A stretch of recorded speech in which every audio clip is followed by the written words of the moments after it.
Good morning dear students. हर घर पाठशाला के ऐसे 2 में आपका स्वागत है।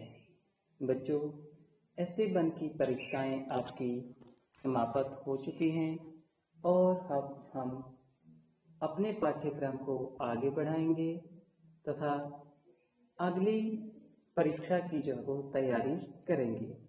बच्चों, हर घर पाठशाला के माध्यम से जब तक हमारे विद्यालय पूरी तरह से कोरोना के प्रभाव से मुक्त नहीं हो जाते हैं और सुचारू रूप से चल नहीं पाते हैं, तब तक हम ऑनलाइन पढ़ाई का ही आनंद लेंगे और बिना किसी देरी से अपने पाठ्यक्रम को आगे बढ़ाएंगे। तो चलिए बच्चों, अब हम अगले अध्ययन की ओर बढ़ते हैं, जिसमें हम हमारे अतीत जो पुस्तक है उसको आगे लेकर चलेंगे, जिसमें हम लेसन नंबर 6 है इसका, नए प्रश्न और नए विचार, उनके बारे में जानेंगे। तो बच्चों, एक लड़की है अनघा, जिसका नाम है। आज वो पहली बार अपने विद्यालय से सैर सपाटे पर निकलने जा रही है। वो देर रात जो वो पुणे महाराष्ट्र से वाराणसी उत्तर प्रदेश की ट्रेन पकड़ने वाली है। स्टेशन पर अनघा को छोड़ने के लिए उसकी मां आई हुई है और वो उसकी अध्यापिका से कहती हैं कि मैडम, बच्चों को महात्मा बुद्ध के बारे में अवश्य बताइएगा, खास तौर से उन्हें सारनाथ की यात्रा पर अवश्य लेकर जाइएगा। तो बच्चों, जैसे कि आप बैकग्राउंड में जो चित्र देख रहे हैं महात्मा बुद्ध के, उसके बारे में ही आज हम चर्चा करेंगे और जानेंगे कि महात्मा बुद्ध ने कौन कौन से वो नए विचार थे जो हमारे समाज को दिए थे। तो चलिए अपनी पुस्तक हमारे अतीत को खोलते हैं और लेसन नंबर 6 शुरू करते हैं, बुद्ध की कहानी से।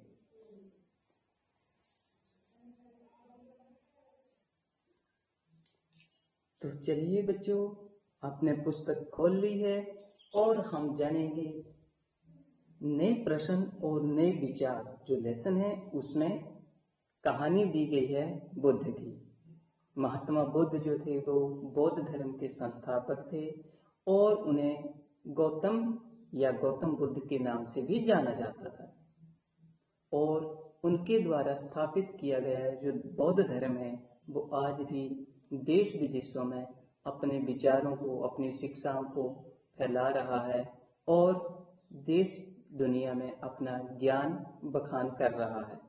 बच्चों, महात्मा बुद्ध लगभग जो है वो आज से लगभग 2500 वर्ष पूर्व इनका जन्म हुआ था और यह वह समय था जब लोगों के जीवन में तेजी के साथ परिवर्तन आ रहे थे। जैसा कि आपने अध्याय 5 में भी इसके बारे में पढ़ा, महाजनपदों के बारे में, कुछ राजाओं के समय में, इस समय जो थे वो कुछ राजा काफी शक्तिशाली हो गए थे, नए नए नगरों का विकास हो रहा था और गांवों के जीवन में भी बदलाव आ रहा था। और इस बदलाव ग्रामीण जीवन में जो बदलाव आ रहे थे उसके बारे में हम अगले अध्याय नंबर 9 में पढ़ेंगे। बहुत से विचारकों ने इन परिवर्तनों को समझाने का प्रयास किया है और वे जीवन के सत्य या सच्चे अर्थों को भी जो वो जानना चाहते थे। इसी कड़ी में थे महात्मा बुद्ध। बच्चों, आपके मन में एक सवाल आ रहा होगा कि 2500 वर्ष कैसे हो गए?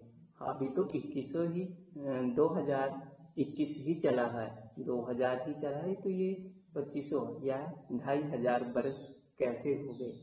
तो बच्चों, जो 2021 तक तो हमारी सीधी गिनती है, उससे पहले भी जो थी वो लोग रहते थे, समय ऐसे ही चलता था और दिन, महीने, वर्ष पहले भी होते थे, परंतु उस समय जो था वो अभी ये सीधी गिनती जो थी वो नहीं शुरू हुई थी, ये बाद में हमने अडॉप्ट की है। हालांकि हिंदू संस्कृति में या हमारी सनातन संस्कृति में, भारत में पहले से ही ये चला हुआ था सन के बारे में या वर्षों का आंकलन, मगर बाद में पूरे विश्व पटल पर जो है वो जो आजकल का जो कैलेंडर है या अंग्रेजी कैलेंडर जो है उसे मान्यता दी गई और उसके बाद जो है वो सीधी गिनती शुरू हो गई। जैसे कि मैं आपको इस तरह से आपको समझाता हूँ, जैसे कि आपकी ये एक लाइन है, यहाँ आपका 0 है,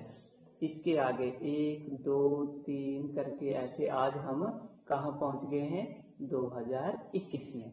मगर इस 0 से पहले जो वर्ष थे वहां पर उल्टी गिनती थी। इससे आप पहले 1 2 3 ऊपर की ओर आप चलते जाएंगे तो वो पिछले वर्ष काउंट होंगे हमारे, उनकी गणना भी होगी। तो 0 से पहले लगभग 500 वर्ष पूर्व ये हमारी 500 वर्ष या इससे भी और भी बहुत पुराने वर्ष हैं, मगर महात्मा बुद्ध का जन्म जो है वो 500 वर्ष पूर्व ईसा से पहले हुआ था, यानी कि 0 से 500 वर्ष पहले। तो 0 से 500 वर्ष पहले के और 2000 ये हो गए, तो कुल मिलाकर हो गए 2500 वर्ष। तो अब आप इस बात को अच्छी तरह से समझ गए होंगे बच्चों कि किस तरह से जो है वो 2500 वर्ष हुए, यानी कि महात्मा बुद्ध का जन्म जो है वो आज से लगभग 2500 वर्ष पहले हुआ था। और महात्मा बुद्ध जो थे वो क्षत्रिय जाति से संबंध रखते थे। क्षत्रियों का एक शाक्य नामक एक छोटा सा गणराज्य होता था, तो वहां के वो राजकुमार थे। युवावस्था में ही वो जो था वो ज्ञान की खोज में अपने घर के सारे सुखों को या राज परिवार के सुखों को छोड़कर वो सत्य की खोज में निकल पड़े थे। हालांकि इनकी शादी भी हो चुकी थी, परंतु इनका मन जो था तो फिर भी सांसारिक सुखों में नहीं लग पाया। अंततः वो जो था वो अपने पारिवारिक जीवन को छोड़कर जो था वो सत्य की खोज में या भगवान की खोज में जो था वो निकल पड़े थे। और कड़ी तपस्या के बाद जो था वो अंततः उन्हें ज्ञान प्राप्ति हुई थी। उन्होंने स्वयं ही इस ज्ञान प्राप्ति के रास्ते को खोजने का निश्चय किया और इसके लिए वो बोध गया में गए, जो कि बिहार में है। वहां पर पहले कुछ साधु संतों की संगति में रहे, परंतु फिर भी उनके मन को शांति नहीं मिल पाई, यानी कि जिन प्रश्नों को वो ढूंढना चाह रहे थे उनका उत्तर नहीं मिल पा रहा था। फिर वो जाकर जो है वो एक बट वृक्ष के नीचे जो है वो समाधि लगाकर बैठ गए और वहीं पर ही जो था उन्हें सत्यता की खोज हुई, यानी कि परमात्मा के दर्शन हुए थे। इस तपस्या में ही उन्हें ज्ञान की प्राप्ति हो गई और बाद में वही जो है वो बुद्ध कहलाए। बुद्ध का मतलब यानी कि बुद्धि का आ जाना, यानी कि वो पहले से ज्यादा जो थे वो बुद्धिमान हो गए थे, इसलिए उन्हें बुद्ध भी कहा जाता है। तो फिर बाद में वो जब उन्हें ज्ञान प्राप्ति हो गई तो फिर वो अपनी शिक्षाओं का जो है वो बखान करते हुए एक शहर से दूसरे, एक नगर से दूसरे नगर की ओर जाते गए। सबसे पहले उन्होंने पहला उपदेश जो है वो सारनाथ में दिया था, यहाँ पर उन्होंने अपना पहला उपदेश दिया। इसके बाद कुशीनगर में मृत्यु तक जो है वो उन्होंने अपना शेष जीवन कुशीनगर में व्यतीत किया और वहीं पर अपनी शिक्षाएं दीक्षाएं लोगों को देते गए थे। तो उन्होंने पैदल चलकर ही, पैदल ही यात्राएं करके जो है वो अपनी सारी शिक्षाएं लोगों की, जनमानस की जो उस समय की भाषा थी, प्राकृतिक भाषा, उसी में ही उन्होंने अपना ज्ञान जो है वो लोगों तक दिया था, अपनी शिक्षाएं लोगों तक पहुंचाई। महात्मा बुद्ध ने जो वो शिक्षा दी कि जीवन जो है, ये जीवन जो है, मनुष्य जीवन जो है वो कष्टों से भरा हुआ है, दुखों से भरा हुआ है और इन सभी दुखों का कारण हमारी इच्छाएं हैं जो कि हमें दुख तक ले जाती हैं। कभी कभी जो है वो हम जो चाहते हैं वो हमें नहीं मिल पाता है और हमें संतुष्टि नहीं हो पाती है एवं हम और अधिक ज्यादा लालसा करने लगते हैं और इन्हीं इच्छाओं के कारण जो हमें दुख होते हैं। महात्मा बुद्ध ने इन्हीं इच्छाओं को, लिप्साओं को तृष्णा कहा है।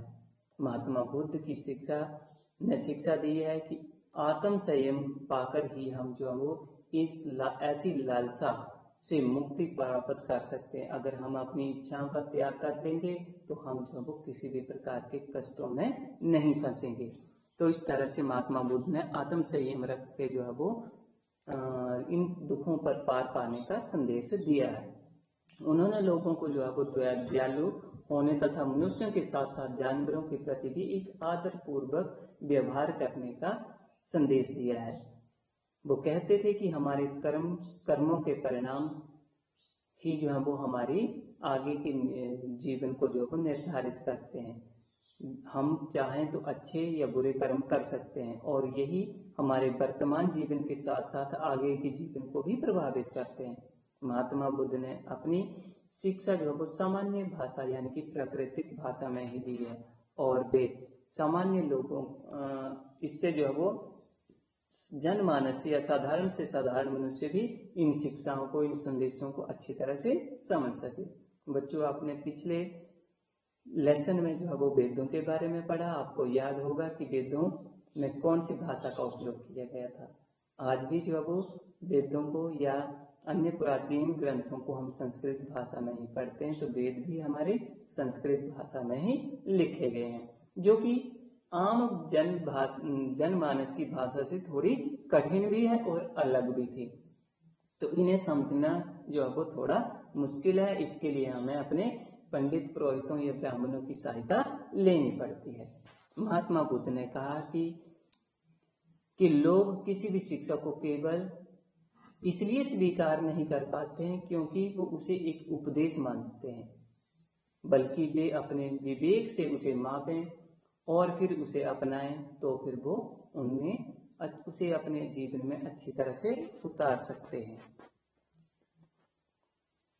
तो बच्चों, यहाँ पर ही एक छोटी सी कहानी भी दी है, किस्सा गौतमी की कहानी, जिसे कि हम अगले वीडियो में जानेंगे। तब तक अपना कोविड से ख्याल रखिएगा और दिए गए कार्यपत्र को भी अवश्य पूरा कीजिएगा। धन्यवाद।